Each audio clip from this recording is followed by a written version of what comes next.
സ്ഥാനാർത്ഥി ചർച്ചകൾ നടക്കുന്നത് എന്നുള്ള വിവരം കൂടിയുണ്ട്. അതിനു മുൻപ് മാധ്യമപ്രവർത്തകൻ രാഷ്ട്രീയ നിരീക്ഷകൻ ശ്രീ ജോർജ് പടിപ്പാറ നമുക്ക് വെച്ചിരുന്നു.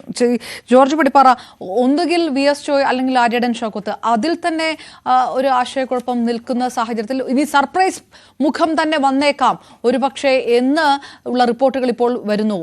നിലമ്പൂരിൽ വളരെ നേരത്തെ കണ്ട ഒരു കാര്യമാണ്. PV അൻവർ പോലും ഈ തരത്തിൽ UDF-നൊപ്പം നിൽക്കുന്ന സാഹചര്യത്തിൽ ഈ സ്ഥാനാർത്ഥി പ്രഖ്യാപനത്തിൽ ഒരാശയക്കുഴപ്പം കോൺഗ്രസിൽ പ്രത്യക്ഷമായിട്ടുണ്ട് എന്ന് തോന്നുന്നുണ്ടോ? തുടക്കം മുതലേ നമ്മുടെ മുമ്പിൽ വന്നൊരു ചിത്രം എന്ന് പറയുന്നത് ഒന്നുകിൽ ആര്യടൻ ഷൗക്കത്ത് അല്ലെങ്കിൽ VF എന്നുള്ളതാണ്. ഇപ്പൊ ഇന്നലെയും ഏതാണ്ട് ഇന്ന് രാവിലെ വരെയുള്ള ഒരു വാർത്ത എന്ന് പറയുന്നത് ഏതാണ്ട് ആര്യടൻ ഷൗക്കത്തിന്റെ വഴി തെളിഞ്ഞിരിക്കുന്നു, അദ്ദേഹമായിരിക്കും സ്ഥാനാർത്ഥി എന്നുള്ള നിലയ്ക്കാണ് വാർത്തകളെല്ലാം വന്നത്. പക്ഷെ എനിക്ക് തോന്നുന്നത് ഏറ്റവും പ്രധാനപ്പെട്ട ഒരു ഘടകം എന്ന് പറയുന്നത് നിലമ്പൂരിൽ BJP സ്ഥാനാർത്ഥിയെ നിർത്തുന്നില്ല എന്നുള്ളൊരു തീരുമാനമാണ് ഇപ്പോൾ പുറത്തു വന്നിരിക്കുന്നത്. ഏതാണ്ട് ആ രീതിയിലായിരിക്കും മിക്കവാറും സ്ഥാനാർത്ഥിയെ നിർത്തില്ല എന്ന നിലയ്ക്കാണ് ഇന്നത്തെ അവരുടെ കോർ കമ്മിറ്റി യോഗത്തിൽ ഉരുത്തിരിഞ്ഞ അഭിപ്രായം എന്ന് പുറത്തു വന്നതോടുകൂടി രാഷ്ട്രീയ ചിത്രം അല്പം മാറിയിട്ടുണ്ട്.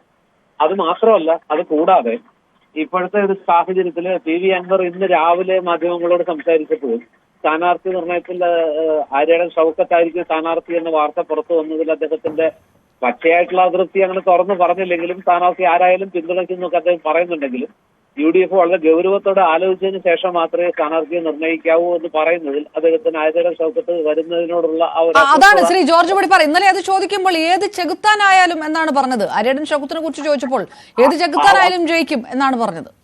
ആ വാക്കിൽ പോലും ഒരു സുഖമില്ലായ്മ ഉണ്ട്, അത് വേറെ പ്രശ്നം. അതിന്റെ ഒരു പ്രാസത്തിൽ പറഞ്ഞതായിരിക്കും എന്ന് വിചാരിക്കുക, ഒരു പ്രയോഗം. പക്ഷെ എങ്കിൽ പോലും ഇന്നിപ്പോ അദ്ദേഹത്തിന്റെ സംസാരത്തില് കുറച്ചുകൂടി പ്രകടമായിട്ടുള്ള അതൃപ്തി അല്ലെങ്കിൽ വളരെ ആലോചിക്കണം, ആരായാലും പിന്തുണയ്ക്കും എന്നൊക്കെ പറയുന്നെങ്കിൽ പോലും ആര്യടൻ ഷൗക്കത്തിന് വിജയസാധ്യത കുറവാണ് എന്ന പരോക്ഷ സൂചന നൽകുന്നുണ്ട്. മാത്രമല്ല, അങ്ങനെയാണെങ്കിൽ തന്റെ അണികൾ ജോയിയോ ആണ് സ്ഥാനാർത്ഥിയെങ്കിൽ കിട്ടുന്ന ഒരു പിന്തുണ ഷൗക്കത്തിന് ഉണ്ടാവില്ല എന്ന സൂചന വരികൾക്കിടയിൽ ഒളിപ്പിച്ചു വെക്കുന്നുണ്ട്. ഇതൊക്കെ UDF-നെ സംബന്ധിച്ചിടത്തോളം ഇപ്പോ അതായത് ആ സമ്മർദ്ദം കൊണ്ടാണ് കോൺഗ്രസ് ഈ തീരുമാനം വൈകിക്കുന്നത് എന്നുണ്ടോ? അങ്ങനെ കൂടി താങ്കൾ വിലയിരുത്തുന്നുണ്ടോ? അൻവറിന്റെ സമ്മർദ്ദവും അതൃപ്തിയും കണക്കിലെടുത്തുകൊണ്ടാണ് ഈ തീരുമാനം വൈകിക്കുന്നത്, അങ്ങനെയാണോ? അതൊരു വശം, അത് തീർച്ചയായിട്ടും ഈ പറഞ്ഞ PV അൻവർ നിലമ്പൂരിൽ ഒരു പ്രധാന ഘടകമാണെന്നുള്ളത് സംശയമില്ലാത്ത കാര്യമാണ്. പക്ഷെ അതിനപ്പുറത്ത് എനിക്ക് തോന്നുന്നു ഏറ്റവും പ്രധാനപ്പെട്ട കാര്യം BJP അവിടെ സ്ഥാനാർത്ഥിയെ നിർത്തുന്നില്ലെങ്കിൽ കഴിഞ്ഞ തെരഞ്ഞെടുപ്പ് നിയമസഭാ തെരഞ്ഞെടുപ്പിൽ അവർക്ക് ലഭിച്ച 8,000-ലധികം വോട്ടും കഴിഞ്ഞ ലോക്സഭാ തെരഞ്ഞെടുപ്പിൽ അവർക്ക് 17,000 വോട്ട് ലഭിച്ചിട്ടുണ്ട്. സ്ഥാനാർത്ഥിയെ നിർത്തുന്നില്ലെങ്കിൽ ഈ വോട്ടുകൾ എങ്ങോട്ട് പോകും? സ്വാഭാവികമായിട്ടും അത് നമുക്കറിയാം, കഴിഞ്ഞ കുറെ കാലമായിട്ട് ഉള്ള ഒരു CJP സഖ്യത്തെ കുറിച്ചുള്ള അല്ലെങ്കിൽ ധാരണയെ കുറിച്ചൊക്കെയുള്ള അങ്ങനെയുള്ള ഒരു സഖ്യം ഉണ്ടെന്നുള്ള രീതിയിലുള്ള ആരോപണം. അങ്ങനെ വരുമ്പോൾ BJP വോട്ടുകൾ ആർക്ക് പോകും? ആ വോട്ടുകൾ എൻ ബ്ലോക്കായിട്ട് മറിഞ്ഞാൽ CPM-ലേക്കോ അല്ലെങ്കിൽ LDF-ലേക്കോ പോകുന്ന ഒരു സാഹചര്യം ഉണ്ടായാൽ നിലമ്പൂരിലെ സാഹചര്യം എന്തായി തീരും? അൻവറിന്റെ അതിർത്തി കൂടി വരുമ്പോൾ അത് എങ്ങനെയൊക്കെ പരിണമിക്കും എന്നുള്ള കാര്യത്തിൽ ഒരുപക്ഷെ UDF-ന് ചില ആശങ്കകൾ ഉണ്ടാകുന്നത് സ്വാഭാവികമാണ്.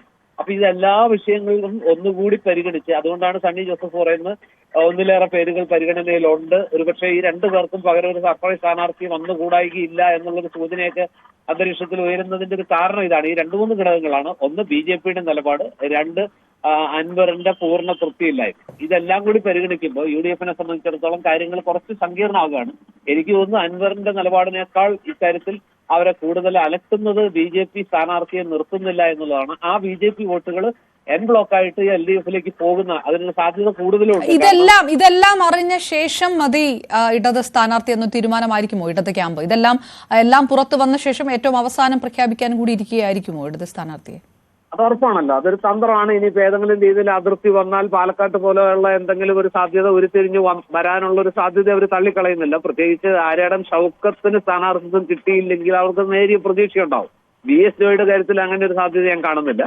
ഷൗക്കത്തിനെ സംബന്ധിച്ചിടത്തോളം അവരുടെ മനസ്സിൽ എവിടെയോ ഒരു വിദൂര പ്രതീക്ഷയുണ്ട്. ഏതെങ്കിലും ഒരു എന്താ പറയാ, അദ്ദേഹത്തിന്റെ ഭാഗത്തു നിന്ന് എന്തെങ്കിലും ഒരു നീക്കം ഉണ്ടായേക്കുമെന്ന് അവർ ഒരു പക്ഷെ പ്രതീക്ഷിക്കുന്നുണ്ടാവും. എങ്കിലും ഞാൻ വിചാരിക്കുന്നത് ഈ പറഞ്ഞതൊക്കെ ചെയ്തിട്ട് ഷൗക്കത്ത് തന്നെ സ്ഥാനാർത്ഥിയാകാം. കാരണം അല്ലെങ്കിൽ വേറൊരു ഘടകമുള്ളത് അൻവറിന്റെ ആ ഒരു സമ്മർദ്ദത്തിന് വഴങ്ങി UDF സ്ഥാനാർത്ഥിയെ മാറ്റി എന്നുള്ള ഒരു ഭൂരിപക്ഷ സമുദായ അംഗം കൂടിയാണ് എന്നുള്ളതും പരിഗണിക്കേണ്ട ഒരു വിഷയമാണ്. അവിടെ നിലമ്പൂരിൽ ഏതായാലും 50% മുസ്ലിം സമുദായമാണുള്ളത്. അപ്പൊ അങ്ങനെ ഒരു സമുദായക്കാരനെ മാറ്റി നിർത്തുമ്പോൾ ഉണ്ടായേക്കാവുന്ന ചില സാഹചര്യങ്ങളും UDF-ന് ഗൗരവമായി തന്നെ പരിഗണിക്കേണ്ടി വരും.